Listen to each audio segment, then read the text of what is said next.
Picture this. It's the year 1572 in the heart of the Ottoman Empire.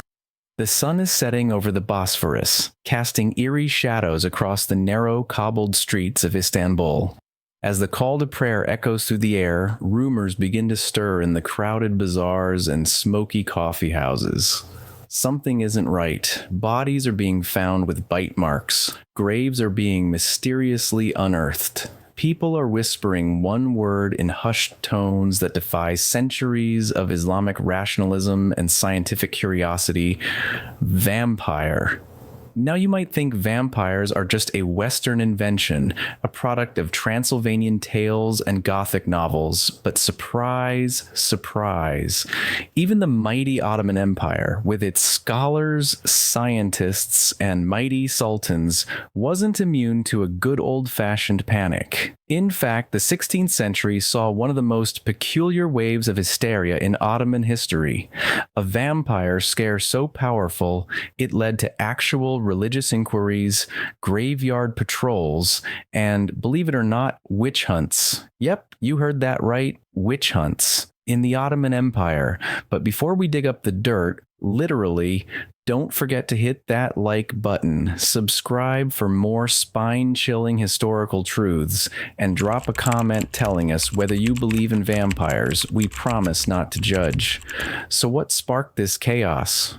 Historians believe it started in the Balkan territories under Ottoman rule.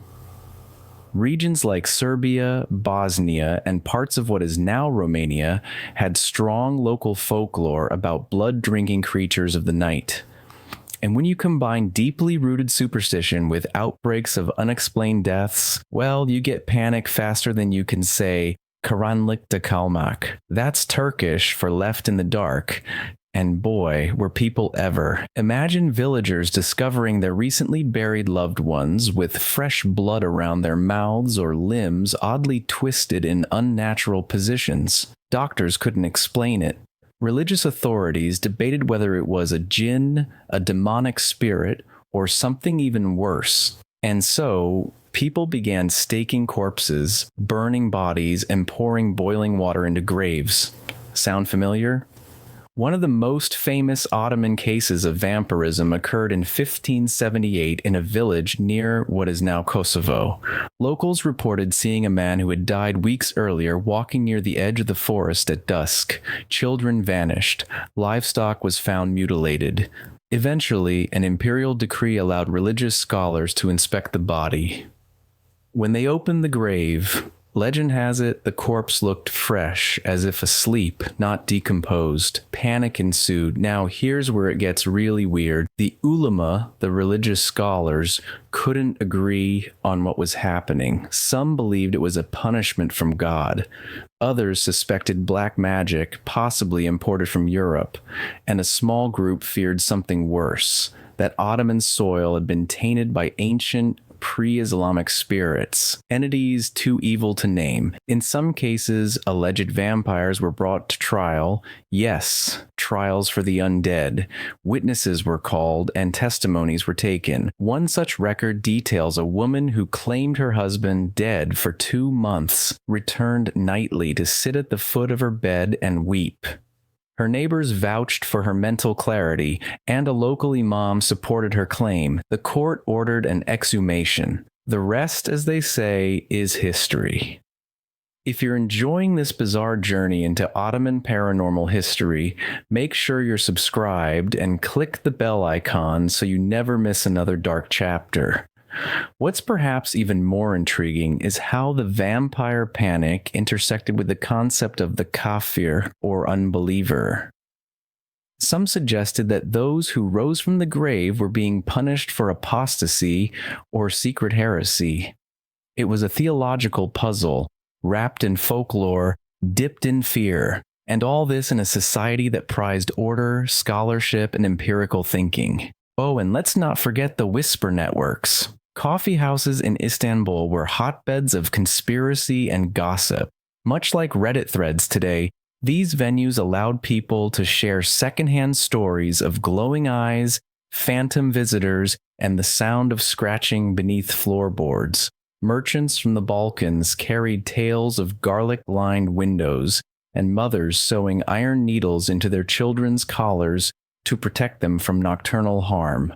In a particularly unsettling case recorded in Edirne in 1584, a family was said to have been cursed after exhuming a buried neighbor.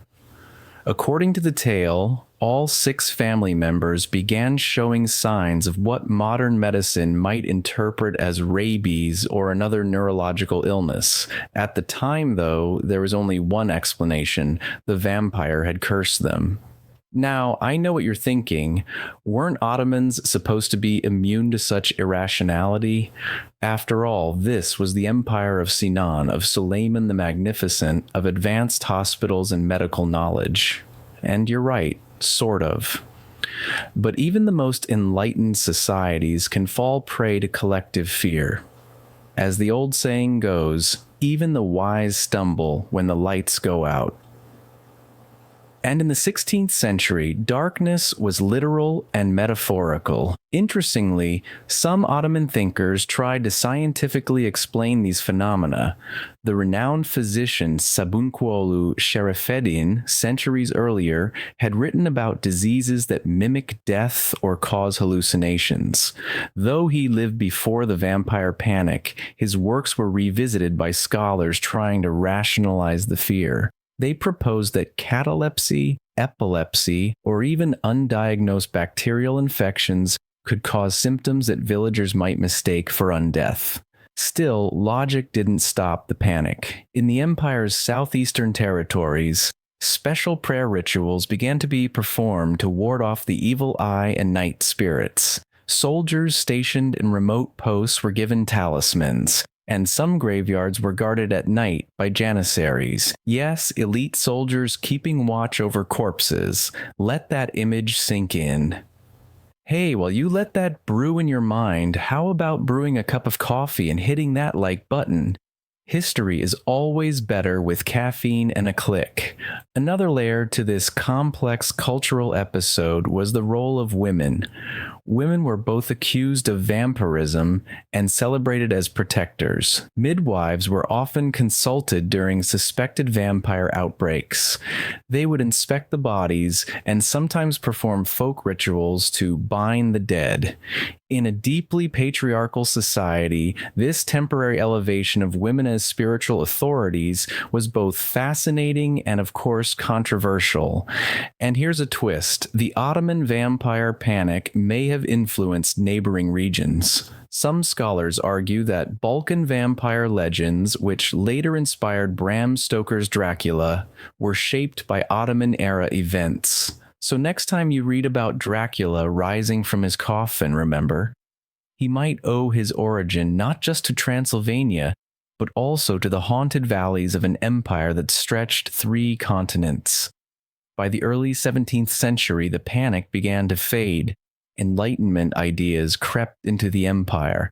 New medical theories gained traction, but the stories remained embedded in oral histories, folk songs, and whispered lullabies. And to this day, in some rural parts of the Balkans, garlic is still hung by the window, not just for flavor. So, was the Ottoman vampire scare real? Depends on what you mean by real. The fear certainly was. The consequences? Absolutely. The folklore? Enduring. And maybe, just maybe, it tells us more about ourselves. Our need to explain the unexplainable, to find shape in the shadows. Thanks for joining us on this spine-tingling journey through history. If you enjoyed this tale, leave us a comment with your favorite part, subscribe for more historical mysteries, and share this video with someone who thinks history is boring. We dare you. Until next time, keep the lights on and the garlic close.